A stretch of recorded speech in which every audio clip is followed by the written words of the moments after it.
बिस्मिल्लाहिर्रहमानिर्रहीम, अस्सलाम वालेकुम। लाभ डॉक्टर शाहिद मसूद के साथ मैं हूँ सुमेरा सलीम। नाज़रीन, पाकिस्तान में यौम तकबीर कौमी जोश जज्बे के साथ मनाया गया, जबकि मुसल्लह अफवाज और अस्करी क़यादत की जानिब से यौम तकबीर पर कौम को मुबारकबाद भी दी गई। और आज जो है 6 साल के बाद नवाज शरीफ साहब एक बार फिर पार्टी के सदर बन गए हैं, जबकि साबिक चीफ जस्टिस पाकिस्तान साकिब निसार साहब के हवाले से उन्होंने कहा कि मुझे ज़िंदगी भर के लिए पार्टी की सदारत से हटाया गया था। जबकि साकिब निसार साहब की जानिब से ये मौक़िफ़ सामने आया, उन्होंने कहा कि हर बंदे को आज़ादी इज़हार हासिल है। इसके अलावा भी दीगर मौज़ूआत पर आज हम गुफ्तगू करेंगे। स्टूडियो में हमारे साथ मौजूद है डॉक्टर शाहिद मसूद। अस्सलाम वालेकुम डॉक्टर साहब। डॉक्टर साहब, नवाज शरीफ साहब जो है 6 साल के बाद एक बार फिर पार्टी के सदर बन गए हैं। आज उनकी जानिब से तकरीर भी की गई है। मुल्क में जो है सियासत पर अब क्या फ़र्क पड़ने जा रहा है? नवाज शरीफ साहब को जी उन्हीं की है, मुस्लिम लीग नवाज ज़ाहिर है उन्हीं के नाम से है, तो उन्हीं की जमात है और वो ज़ाहिर है उसके अब सदर बने। पहले भी फैसले उन्हीं के पास थे, वो बाज़ाब्ता उसके सदर बने हैं। और उनकी जो आज तकरीर थी वो ज़ाहिर है उस पर अब पुराने जो वाक़यात हुए हमारी तारीख़ का हिस्सा हैं उन पे ही ज़्यादा उनका फोकस था। लेकिन एक बात का एहसास हुआ कि हुकूमत और अदालत के दरमियान हमारी अदालतों के दरमियान तलख़ी है मौजूद अभी भी। उन्होंने उस हवाले से बात की, साकिब निसार साहब का जिक्र किया, उनकी तरफ से जो है वो जवाब भी आया कि मैं इस पर कुछ कहना नहीं चाहता।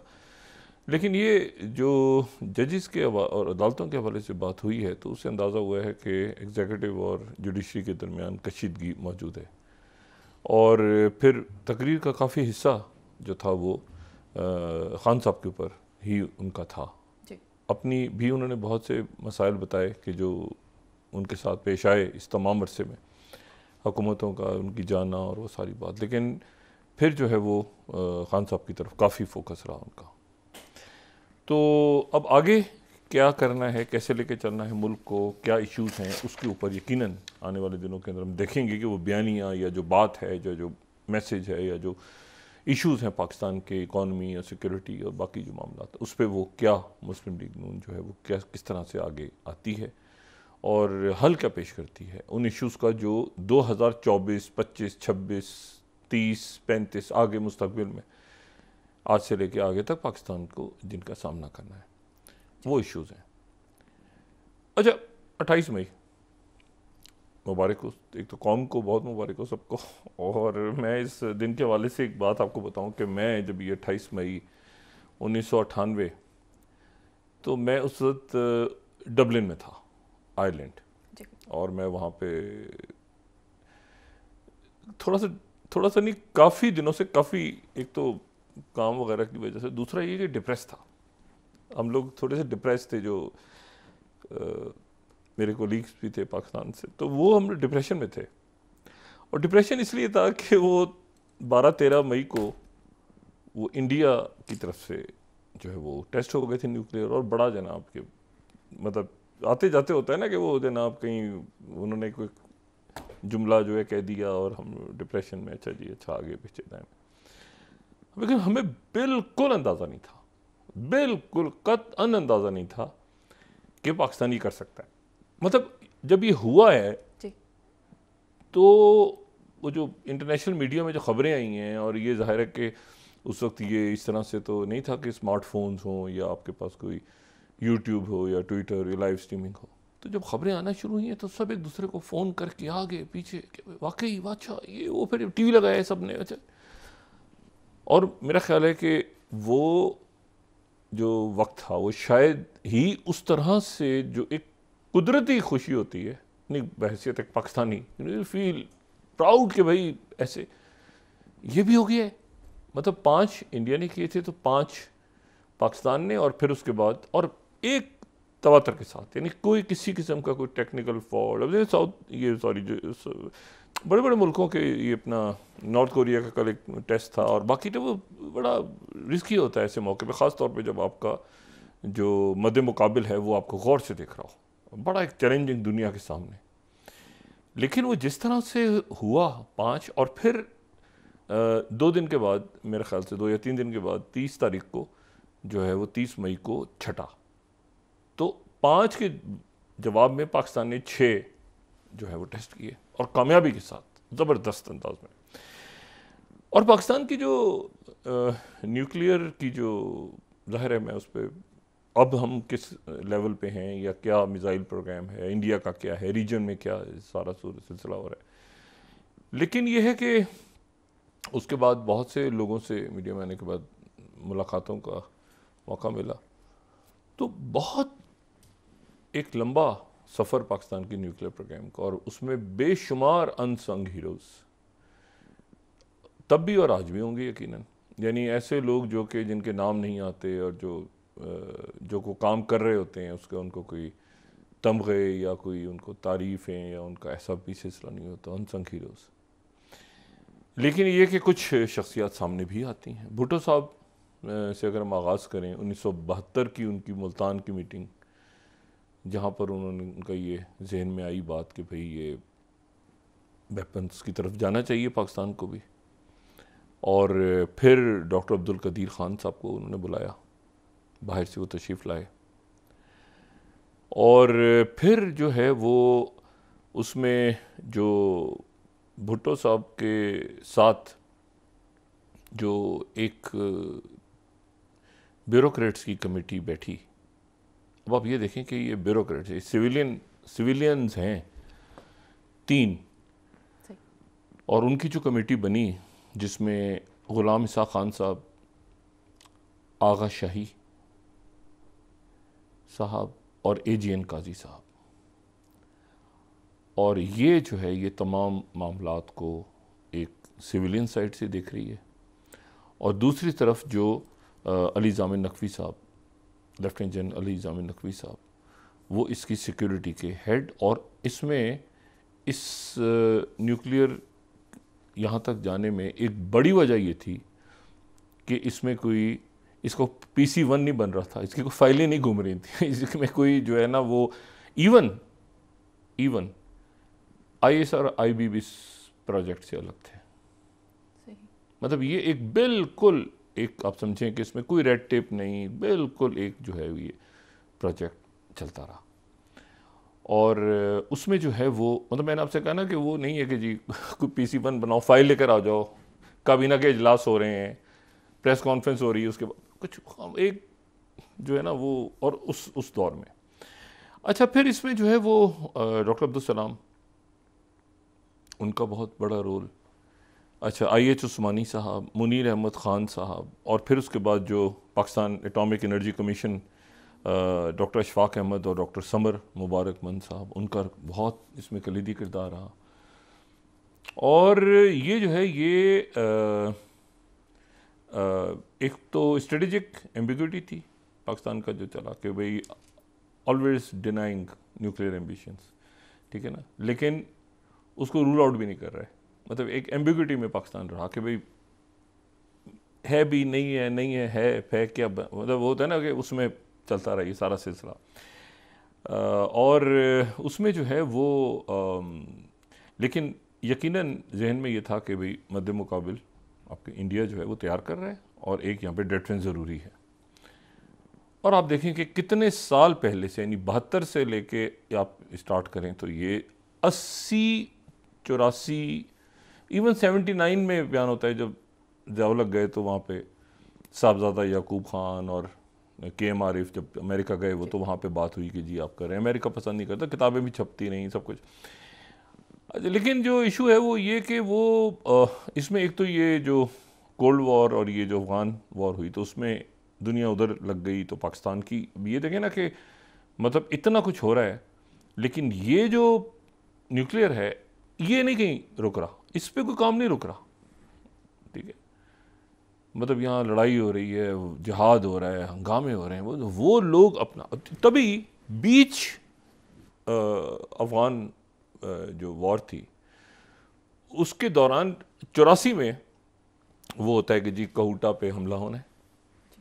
इंडिया का, जिसका जिक्र एक पहली नशीस में हो चुका है। ये 84 में है, तो यानी 79 से लेके वो 88 तक चला है ना मामला। और फिर जनरल ज़ियाउल हक जो है उसमें उन्होंने मैसेज कन्वे किया एक खुल के। उस ज़माने में जो है वो फिर डॉक्टर अब्दुल कदीर ख़ान साहब ने जो मुस्लिम अखबार, जिससे बड़े मुल्क के मायनाज सहाफ़ी जो हैं वो जो आज भी मौजूद हैं, उससे वाबस्ता रहे, उसके एडिटर मुशाहिद हुसैन साहब थे, तो उनके थ्रू फिर जो कुलदीप नैयर साहब, एक इंडिया के बड़े सहाफ़ी, बड़ा मीडिया का नाम, तो वो फिर ट्रैक 2 चलना शुरू हुई और उसमें फिर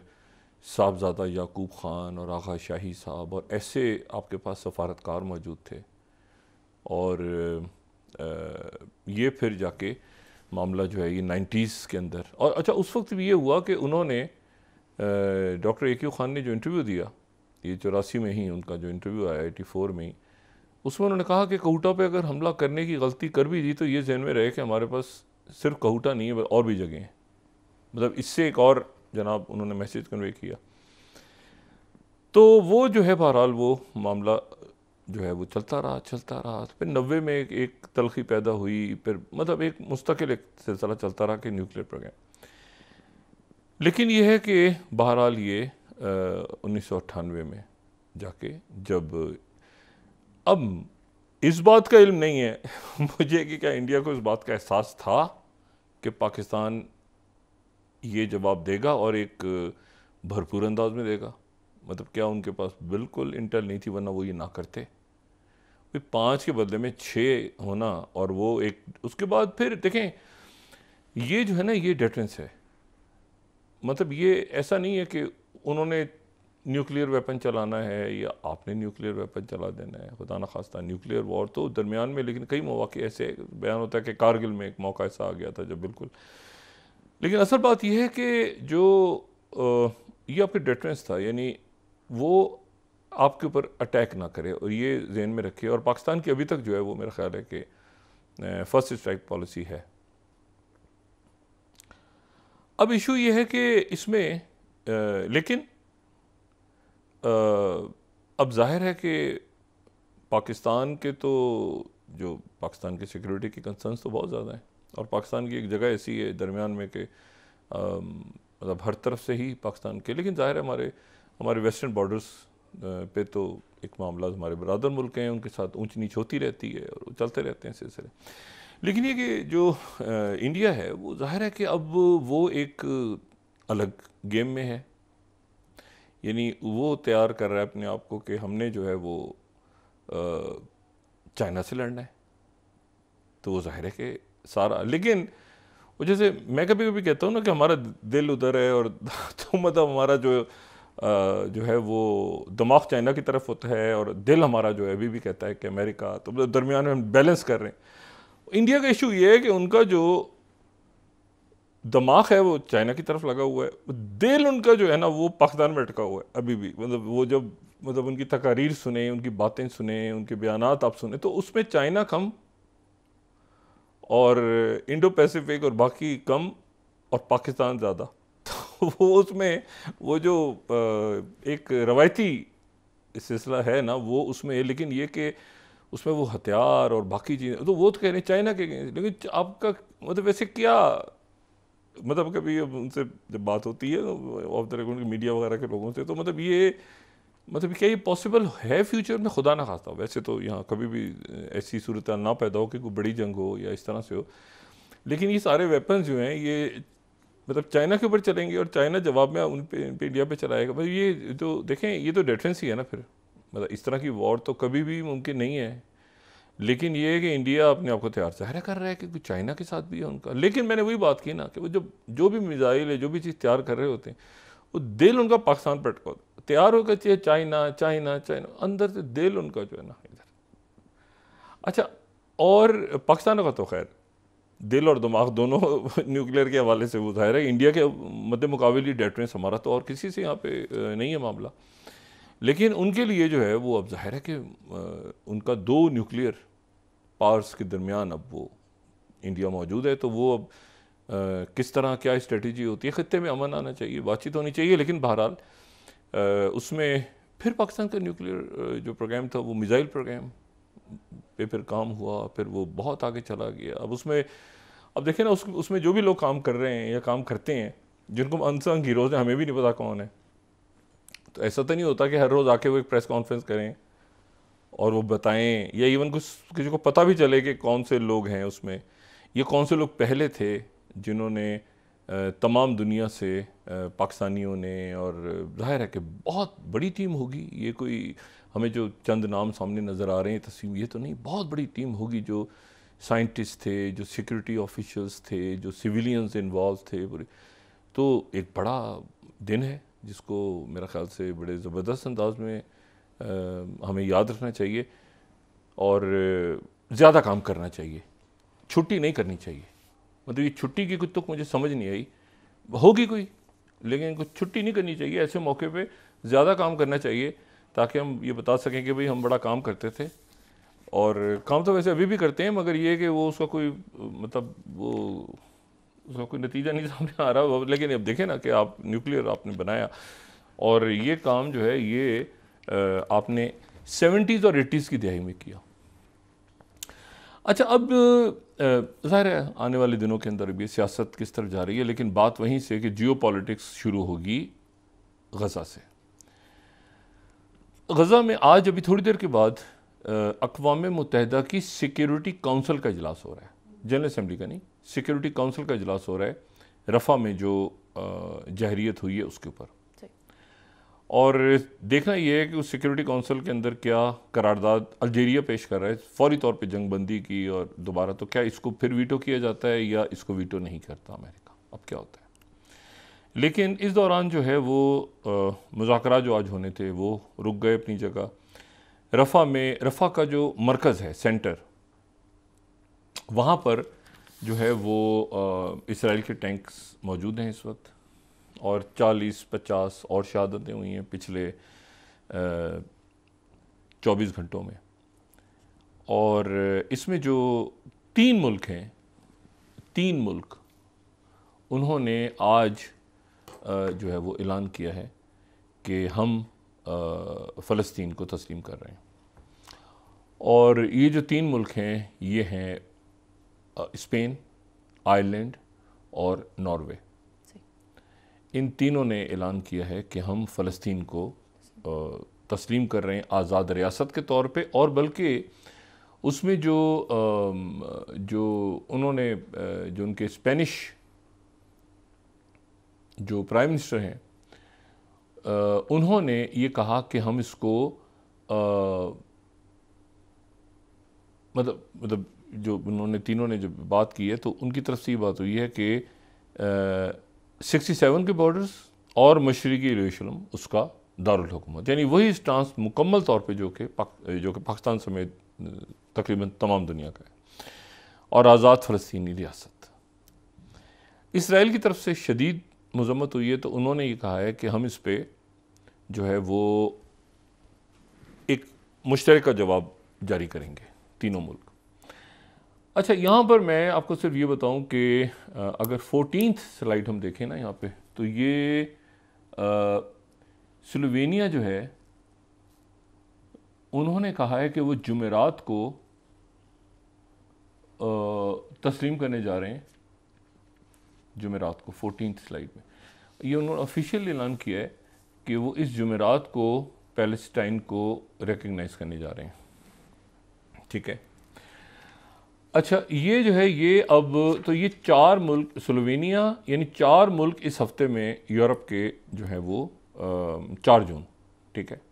इसमें वोट होगा 4 जून को और फाइनलाइज होने जा रहा है ये जुमेरात को। अच्छा, इसी दौरान जो है वो वहाँ पर सारा सिलसिला उसी तरह से जारी है। अब ये सिक्योरिटी काउंसिल इसको रोकेगी, कैसे होगा क्या, लेकिन अब ज़रा इस पर एक जो है यहाँ पर आप समझें कि अब सब देख रहे हैं कि व्हाट नेक्स्ट, अब जो भी कुछ होगा वो फाइनल होगा, क्योंकि रफ़ा में दाखिल होने का मतलब ये है कि वो इजिप्ट के साथ जो मामलात इजिप्ट के थ्रू हो रहे थे वो रुक गए, कतर का भी अभी कतर भी रुक गया है, हमास रुक गई, और ये जो है ये अब इसमें व्हाट नेक्स्ट में अब देखते हैं सिक्योरिटी काउंसिल, वरना फिर इसमें और इवेंट्स होंगे अब इसमें, यानी मज़ीद इसको अब मैं ये नहीं कह सकता कि अगर इसको सीज़ फायर के नतीजे में रोक लिया, अभी तो रोक लिया, लेकिन अगर नहीं रोक पाती दुनिया तो फिर ये बात अब जंग फैलेगी। अच्छा, इजिप्ट के देखें, इजिप्ट का जो एक उनके फ़ौजी की शहादत हुई उसके बाद उन्होंने इसको रिस्ट्रेन करके, लेकिन वो बातचीत जारी है, तहकीकात हो रही हैं, और इजिप्शियन प्रेसिडेंट जो हैं वो बीजिंग पहुंच गए, और वही बात जो अरब, चाइना, जो समिट वहाँ शुरू हो गई है, हो रही है जून की, और 2004 से जो फोरम बना हुआ है अरब ममालिक के साथ, 22 अरब ममालिक हैं जो कि बेल्ट एंड रोड का हिस्सा बन चुके हैं। 22 ही अरब लीग में गालिबन, तो किसी न किसी वे में बेल्ट एंड रोड का हिस्सा है। अब इसमें जो इम्पोर्टेंट बात है वो जनरल सीसी पहुंच गए और ट्यूनीसिया और बहरीन, लेकिन जो यूएई के सदर हैं जो मोहम्मद बिन जायद अल नहयान जो हैं वो साउथ कोरिया गए हैं, और साउथ कोरिया से में फिर वो 2 दिन रहने के बाद वहाँ पे 2 दिन क़याम के बाद जो है वो 30 तारीख को चाइना पहुँचेंगे। तो उनका क्योंकि साउथ कोरिया और फिर चाइना, तो वो वहाँ पहुँचेंगे और फिर उसके बाद वहाँ पे उनकी जो है वो, अच्छा साउथ कोरिया वो पहुँचे। अब साउथ कोरिया एक बहुत बड़ा मुल्क और ज़बरदस्त उसकी एक पावर दुनिया में है और एक मकाम है, और टेक्नोलॉजी में भी आप देखें तो सैमसंग जैसी ब्रांड, तो उनके सीईओ के साथ आज इनकी मुलाकात हुई, और भी बिज़नेस के काफ़ी लोग जो हैं वो बिज़नेसमैन, उनके साथ मुलाकात हुई जो एमबीज़ हैं उनकी। लेकिन ये कि ये इसमें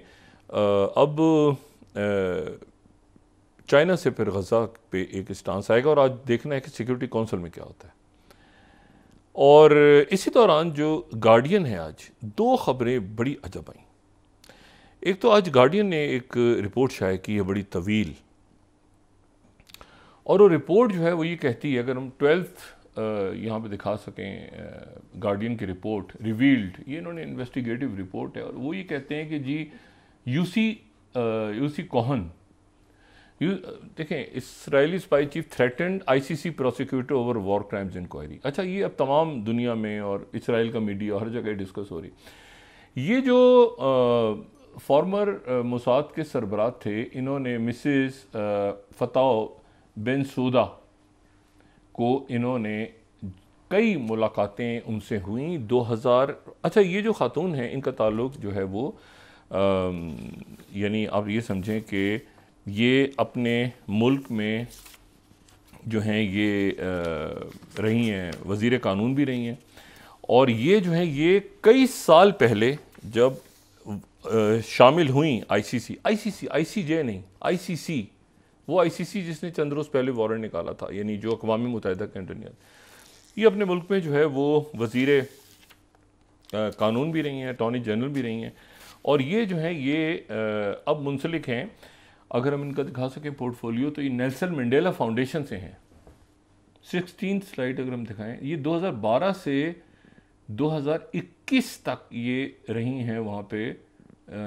ये रही हैं आईसीसी में, ठीक है। अभी नेल्सन मंडेला फाउंडेशन में काम कर रही हैं, और ये वो हैं जिनकी जगह फिर करीम खान आए हैं, और करीम खान ने आके प्रोसिक्यूटर का काम किया, और प्रोसिक्यूटर अब इनकी ये जो रिपोर्ट है, इस रिपोर्ट के मुताबिक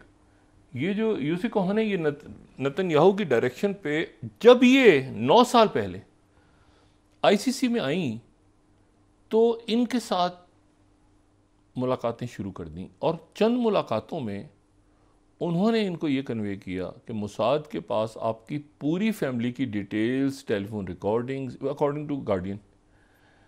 वो कहते हैं कि तमाम रिपोर्ट्स मौजूद हैं, और इसराइल का मीडिया इस पे कह रहा है कि did Netanyahu instruct then Mossad chief, ये 15 स्लाइड है कि ये मैंने कहा ना आज ये उनके मीडिया में बड़ी ये बात डिस्कस हो रही है कि डिड नेतन्याहू ने डायरेक्ट किया मोसाद चीफ को कि वो थ्रेटन करें कॉम्प्रोमाइजिंग इंफॉर्मेशन। उनसे कहा कि भाई जो आपको चाहिए मतलब है कि आपको मिलेगा, और मतलब हम जो हैं वो आप हमारे साथ कोऑपरेट करें, और फिर उसके बाद आप और आपकी फैमिली और बाकी सारे लोग, ये उस ज़माने में फ़लस्तीन के अंदर ये इन्होंने इंटरेस्ट लेना शुरू कर दिया था कि फ़लस्तीन में क्या हो रहा है। तो ये अब स्टोरी, और इन्होंने फिर ये किया कि इन्होंने अपने जो इनके कोलीग्स थे उनको इन्होंने बताया कि भाई ये जो मुझे जो है वो थ्रेट्स भी आ रही हैं और लालच भी दिया जा रहा है मोसाद की तरफ से, मोसाद के साबिक सरबरा और वो नेतन्याहू के बिहाफ पे। तो बात ये हो रही है कि नेतन्याहू ने इनको कहा कि आप आगे जाके करें, या ये है कि इन्होंने ख़ुद किया। तो ये इस वक्त एक बड़ा जो है वो इशू बना हुआ है तमाम दुनिया में, और ये डिस्कस हो रहा है बहुत ज़्यादा। अच्छा, दूसरी जो बात है इसमें इम्पॉर्टेंट वो ये है कि दूसरी जो रिपोर्ट आई है वो आई है जनाब वाशिंगटन पोस्ट की, दो एक्सक्लूसिव रिपोर्ट्स आज दुनिया के दो बड़े अखबारों में चाहिए। जो वॉशिंगटन पोस्ट की जो रिपोर्ट है वो जो 10th वो क्या ट्रंप जो है उनकी पहली दफ़ा ये इस पूरे तनाज़े के अंदर उन्होंने अपने डोनर्स के साथ एक मीटिंग के दौरान अगर हम 10 स्लाइड दिखा सकें, वो जो डोनर्स हैं उनके साथ गपशप लगा रहे थे, तो गपशप लगाते लगाते उन्होंने जो बात की वो वॉशिंगटन पोस्ट ने छाप दी। अब वॉशिंगटन पोस्ट ने जो छापी है 10 स्लाइड जो है, उन्होंने अपने डोनर्स को कहा है भाई कि अगर मैं जीत गया, वापस आ गया, तो मैं जो हूँ वो क्रश कर दूंगा ये प्रो पैलेस्टीनियन प्रोटेस्ट और डिमॉन्स्ट्रेटर्स जितने स्टूडेंट्स हैं उनको यहाँ से बाहर निकाल दूंगा अमेरिका से। और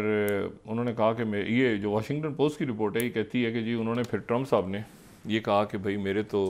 98% जो डोनर्स और आप दोस्त हैं वो तो सारे ज्यूज़ हैं, और मेरे मतलब उन्होंने कहा कि मेरा दिल चाहता है कि मेरी जो बातचीत है जो अभी मैं आपसे चुपके चुपके कर रहा हूँ वो कोई अखबार छाप दे। वॉशिंगटन पोस्ट ने छापी हुई है और ये लिख के छापी हुई है कि उन्होंने कहा कि कोई अखबार छाप दे, लीक हो जाए, ताकि जो बाहर मुजाहरे हो रहे हैं उन सबको इतला मिल जाए कि मैं आ रहा हूँ और मैं उनके साथ क्या करने वाला हूँ। तो ये जो है ये उनका ये बयान है सामने। अच्छा, अब इस बयान का मतलब ये है कि अब आने वाले दिनों में जो मुबाहिसे शुरू होने जा रहे हैं उसमें फ़लस्तीन भी एक इशू बनेगा, गज़ा। और ये अगर बात करेंगे बहुत ज़्यादा तो फिर बाइडन उससे ज़्यादा करेंगे या वो थोड़ी सी फ़लस्तीन की तरफ लेंगे। यानी ये अब एक इसका मतलब ये है कि ये भी एक उनका इलेक्शन इशू बनने जा रहा है यूक्रेन के साथ साथ, कि भाई ये क्या हुआ, उसका फॉल आउट। अब तब तो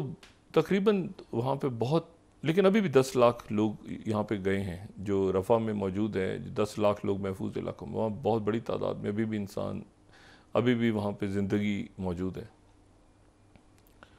और वो इंतज़ार कर रहे हैं। अब देखें ना, परसों जो हुआ है, यानी उसके बाद इन्होंने कल स्ट्राइक की, आज इन्होंने माजरत कर ली, माजरत करने के बाद और फ़ौज भेज दी, टैंक्स भेज दिए,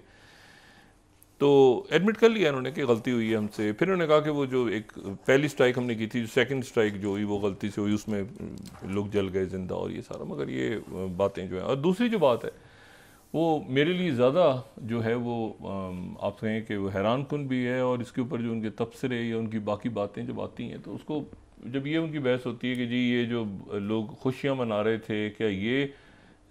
हमारा असल चेहरा है या ये असल चेहरा नहीं है, कि जो फ़लस्तीनियों के जलने पे और मरने पे जो खुशियाँ मना रहे थे लोग, तो ये जो है ये बड़ी अजीब सी, ये भी उनके यहाँ डिस्कस हो रहा है। 12 अच्छा, अब इसमें जो इशू है वो ये है कि ये चाइना एंटर द ड्रैगन, और चाइना और रशिया तो खैर जाहिर है कि रशिया ने इस पे अमल दरामद करना था और रशिया ने बुलवाया था, और फिर चाइना ने भी बुलवाया था सारे जो पैलेस्टीनियन मुख्तलिफ ग्रुप्स थे कि आपने जमा होना है और आपने जो है वो आगे बढ़ना है। और ये मैंने आपसे कल भी बात की थी कि रशिया और चाइना इस वक्त एक कंप्लीट स्टांस ले चुके हैं, और वो ये है कि फ़लस्तीनी रियासत चाइना भी और यूरोप भी ले रहा है, और इसके ऊपर जो है वो पूरा ग्लोबल साउथ ले चुका है स्टांस। यानी साउथ अफ्रीका जो है वो कोई मुसलमान या अरब मुल्क या ऐसे, यूरोप भी ले चुका है, स्पेन, आयरलैंड, ये मुल्क सारे ले चुके हैं, जब वो इसको तस्लीम करते जा रहे हैं। इसराइल ने बड़ी शदीद मजम्मत की है, स्पेन का वो बंद कर दिए कौंसिल ऑफिस ये वो सारा, लेकिन आज वो जवाब इशू कर रहे हैं, और सर्वेनिया आ रहा है फिर। तो बात ये सारी कि अब इस पर जो डेविड कैमरॉन है उन्होंने कहा इन्वेस्टिगेशन होनी चाहिए, अर्जेंट इन्वेस्टिगेशन। तो अब इशू ये है सारा कि इस दौरान जो है ये व्हाट नेक्स्ट, और ये जो अरब रहनुमाओं का इस वक्त चाइना का दौरा है उसमें एजेंडा नंबर 1 अब जो है वो चाइना की तरफ से वो गज़ा हो गया। यानी बाकी सारे मामलात अलग होगा, लेकिन गज़ा के ऊपर और मशरिक़ वस्ता के हालात पे और इस सब के ऊपर उनकी तरफ से एक वाज़ेह स्टेटमेंट आएगा और खुल के आएगा, क्योंकि ये जब स्टार्ट हुआ है सारा सिलसिला तो उसके बाद चाइना के प्रीमियर ने दौरा किया सैन फ्रांसिस्को का, वहाँ पर भी डिस्कस किया प्रेसिडेंट बाइडन ने।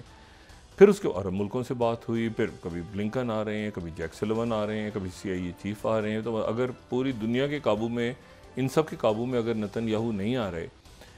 तो देखें ना, फिर ये मामलात फिर वो आप कहें कि हुक्मरानों के या हुकूमतें अभी तक मुज़ाकरात कर रही हैं, मीडिएट करवा रही हैं, लेकिन ये जो वाक़या हुआ, जैसे अक़वाम मुत्तहिदा जो अक़वाम मुत्तहिदा के अंडर जो आलमी अदालत इंसाफ है, उन्होंने एक फैसला कर दिया कि आप इमीडिएट सीज़ फायर और 1 महीने में आप हमें रिपोर्ट दें। दूसरी जो ICC है, उन्होंने वारंट जारी किया। उसके बावजूद अगर ये सब खड़े हैं वहाँ पे और अंदर, तो ये बाकी दुनिया के जो जहाँ पे बदतरीन जहरीतें हो रही हैं उनके लिए क्या मैसेज है कि भाई आपको आलमी अदालत इंसाफ, वारंट्स, हुक्म, ये वो सारे आप पर खच्चे उड़ा दें उनके और आप कत्लेआम करते रहें। तो आज सिक्योरिटी काउंसिल का इजलास हो रहा है और अब चूंकि वो नेतन्याहू मतलब बाइडेन की भी शायद नहीं सुन रहे, ब्लिंकन की भी शायद नहीं सुन रहे, या अब कैसे रोका जाएगा उन्हें, कैसे, उन्होंने आज कल पार्लियामेंट से रात को कहा कि मैं किसी सूरत हथियार नहीं डालूंगा, आखिरी दम तक लड़ूंगा और फतह हासिल करूंगा, और ये, लेकिन ये है कि मैं मुज़ाकरात भी करने पे तैयार हूँ। तो आप वक्फा लें, उसके बाद फिर ज़रा बात करते हैं। ये सिचुएशन जो है स्टार्ट हो रही है इस वक्त अफ्रीका से और जा रही है चाइना और अरब ममालिक और यूरोप और पाकिस्तान दरमियान में और बाकी मुल्क। नाज़रीन वापस आते हैं एक छोटे से ब्रेक के बाद।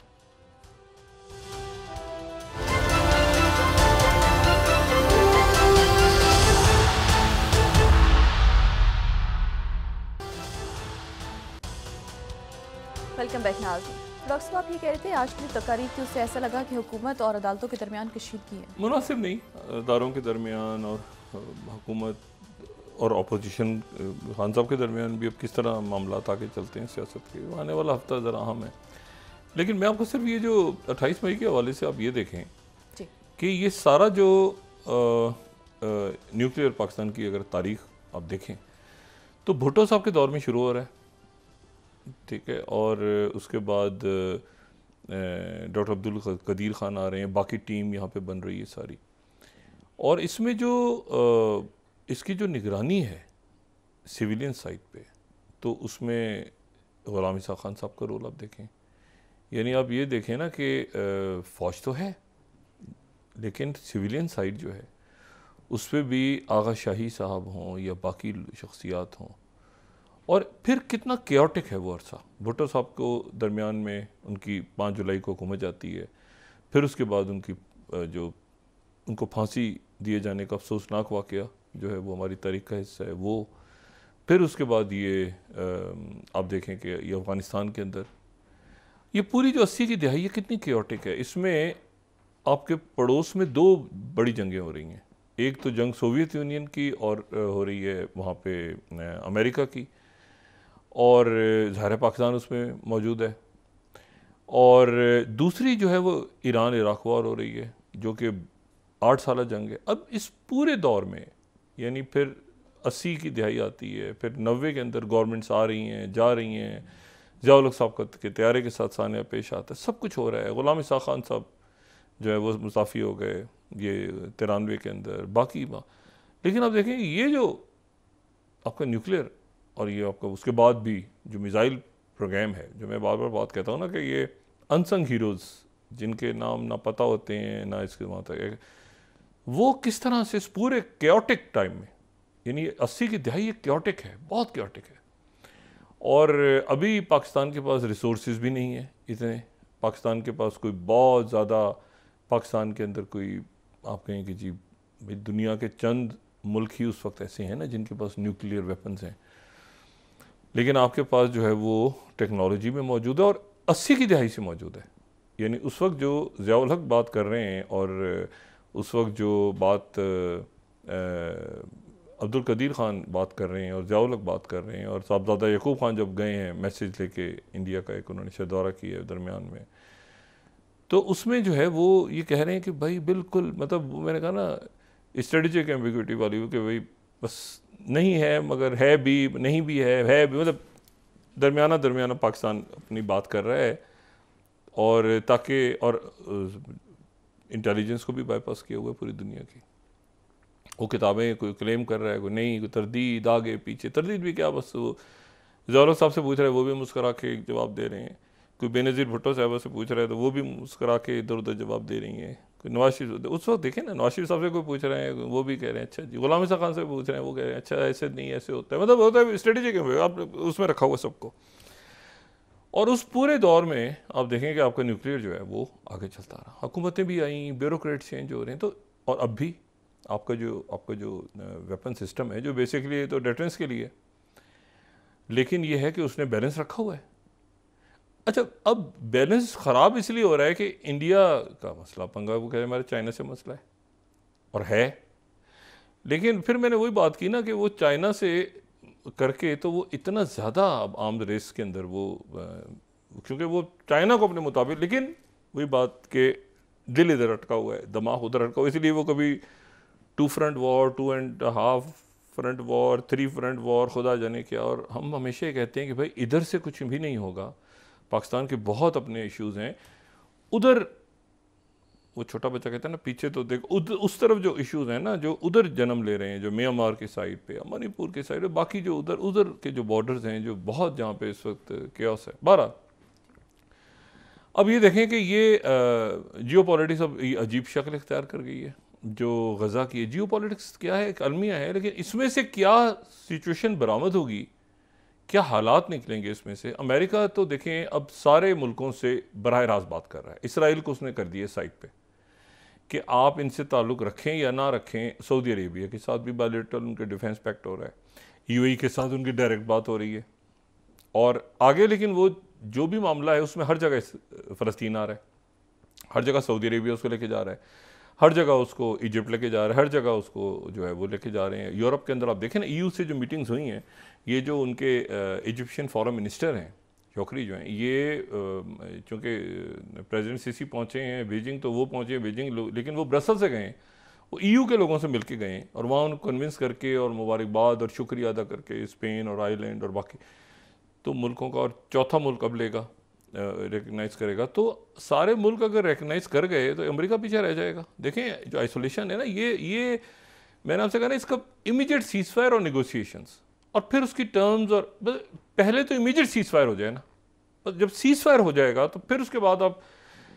उसके बाद जो भी उसको तोड़ेगा, नहीं मानेगा, उसके ऊपर जो है ना वो एक रिस्पॉन्सिबिलिटी जाएगी कि आपने ये निगोशिएशंस को ख़राब किया है। लेकिन अभी तो इस वक्त तो मैसेकर हो रहा है ना, मतलब वो उसको और कोई उसकी कोई वो है ही नहीं, यानी कोई लिमिट से नहीं है। अब मसला ये कि वो आईसीजे की तरफ से ऐलान होता है, फिर अखबार, अब देखना ही कि सिक्योरिटी काउंसिल क्या करती है आज। और सिक्योरिटी काउंसिल का इजलास जो है वो अल्जीरिया ने जो बुलाया है, तो क्या वो उसको कोई वीटो करता है या उसमें करारदाद पास होती है। अमेरिका क्यों कह रहा है कि भाई ये रफ़ा में नहीं जाना, उन्होंने यकीन दहानी करवाई है, इजिप्ट को यकीन दहानी करवाई है, और इजिप्ट के जो हैं वो जाहिर है कि अभी ये बीजिंग में हैं उनके प्रेसिडेंट, लेकिन वो इस बात को बड़ा सीरियस, इजिप्शियन आर्मी जो दुनिया की और रीजन की बड़ी मुनज़्ज़म आर्मीज़ में से एक है इजिप्ट की आर्मी, तो वो इस चीज़ को पूरी हिस्ट्री है पूरी। वो देखें ना, जब इस तरह की सूरत हाल होती है तो जो फ़ौज होती है उसके जहन में भी पुराने वाक़यात आते हैं सामने, तो वो ये जो वाक़या पेश, तो इसीलिए ये रफ़ा तो उनकी एक रेड लाइन थी, तो अब वो भी रफ़ा में उन्होंने सेंटर में टैंक्स भेज दिए अपने। तो ये मामला जो है ये कतर कह रहा है कि मुज़ाकरात का भी माहौल नहीं है, हम तो इस वक्त नहीं आएंगे, क्योंकि अब मुज़ाकरात जो भी होंगे तो उसमें ये रफ़ा में जो कत्ले आम है ये भी शामिल होगा, कि ये तो बाइडन ने भी कहा था और सब ने कहा था। और इजिप्ट जो है वो भी इन हालात में जब उनके यहाँ एक वाक़या पेश आ गया और जान के किया था कि ये मामला डिले हो जाए निगोशिएशन, वरना तो आज शुरू हो जाती निगोशिएशन मंगल को। तो ये अब देखते हैं कि अगले 24-48 घंटों में ये, क्योंकि ये तो जारी रह नहीं सकता। सिक्योरिटी काउंसिल क्या करती है, अरब ममालिक के हाथ से भी, हुकूमतों के हाथ से भी मामला निकल रहे हैं, क्योंकि अब वो बिट्रेयल का फैक्टर आ रहा है ना, कि लोग भी कह रहे हैं यार 1 मिनट ठहर जाओ। अब वो हुक्मरान यकीन दिला रहे हैं कि भाई ये वहाँ से रिटर्न बात हुई है और स्टेटमेंट्स इशू हुई है, और वो ये कह भी रहे हैं कि हम आपसे जो बात कर रहे हैं इसका एक स्टेटमेंट जारी किया जाए। तो रिटर्न में बात करी इमीडिएट सीज़ फायर, लेकिन वो जो है वो बात आगे नहीं बढ़ रही, और वो जहरिया जारी है। और साथ ही जो है वो एक मुझे डर है इस बात का कि ये मामला जो है ये हाथ से ना निकल जाए सकता। जी बहुत शुक्रिया डॉक्टर साहब। नाज़रीन, इसके साथ ही आज का प्रोग्राम अपने ख़त्म को पहुंचा। मुझे सुमेरा सलीम को इजाज़त दीजिए, अल्लाह ने के बाद। जी डॉक्टर साहब, अपना दोस्तों रिश्तेदारों गिरदो नवाह के लोगों का सब ख्याल रखिएगा। अल्लाह हाफ़िज़।